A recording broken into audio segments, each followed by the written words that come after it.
भगवान शिव और रावण से जुड़ी है पावन धाम की कथा। वैद्यनाथ ज्योतिर्लिंग झारखंड राज्य के देवघर जिले में स्थित है। इस ज्योतिर्लिंग को बाबा वैद्यनाथ धाम के नाम से भी जानते हैं। इसे कामना लिंग भी कहा जाता है।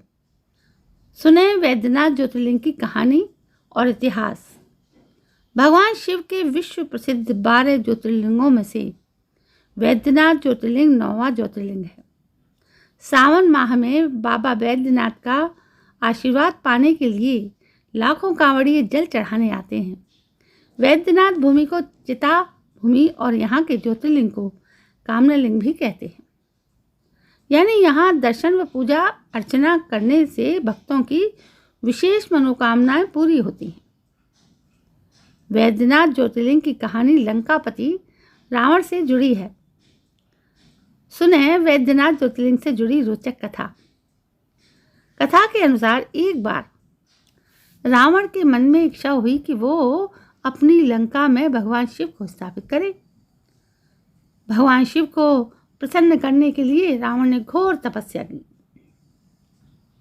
रावण ने भगवान शिव को प्रसन्न करने के लिए 9 सिर काटकर यज्ञ में अर्पित कर दिए। जब 10वां सिर काटने जा रहा था तब भगवान शिव प्रकट हुए और रावण को वरदान मांगने के लिए कहा। रावण ने वरदान में भगवान शिव का आत्मलिंग यानी शिवलिंग दिया। साथ ही शिवजी ने यह शर्त रखी कि यह शिवलिंग जहाँ भी जमीन पर रखा जाएगा वहीं ये स्थायी रूप से स्थापित हो जाएगा। पौराणिक कथा के अनुसार जब रावण शिवलिंग को लंका में स्थापित कर लेता तो अनर्थ हो जाता। रावण की इसके पीछे की मंशा भगवान विष्णु समझ गए थे, तो उन्होंने देवताओं के हित में एक योजना बनाई। जब रावण शिवलिंग को लेकर लंका जा रहा था तब देवताओं ने वरुण देव को कहा कि आप रावण के पेट में जाएं ताकि उसे लघुशंका की आवश्यकता हो। रावण जब लघुशंका के लिए जाने लगा तो उसे एक ग्वाला दिखा। रावण ने उस ग्वाले को शिवलिंग को पकड़ने की विनती की और लघुशंका के लिए चला गया।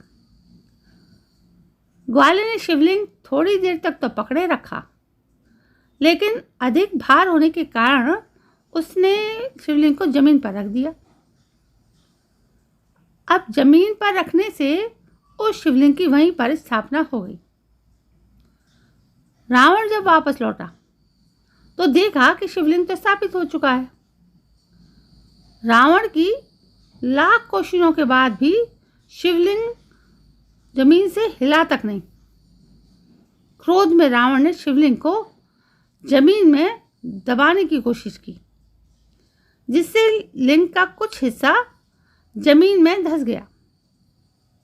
तब से भगवान शिव यहाँ वैद्यनाथ के रूप में वास करते हैं।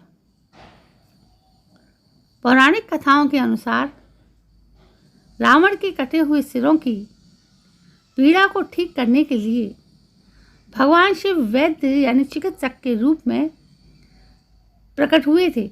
इस कारण इस स्थान को वैद्यनाथ कहा गया है।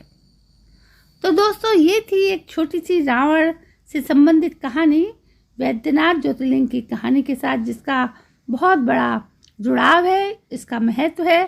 तो दोस्तों, क्या आपको ये कहानी पसंद आई? यदि कहानी पसंद आई हो तो प्लीज़ मेरे चैनल को सब्सक्राइब करना ना भूलें।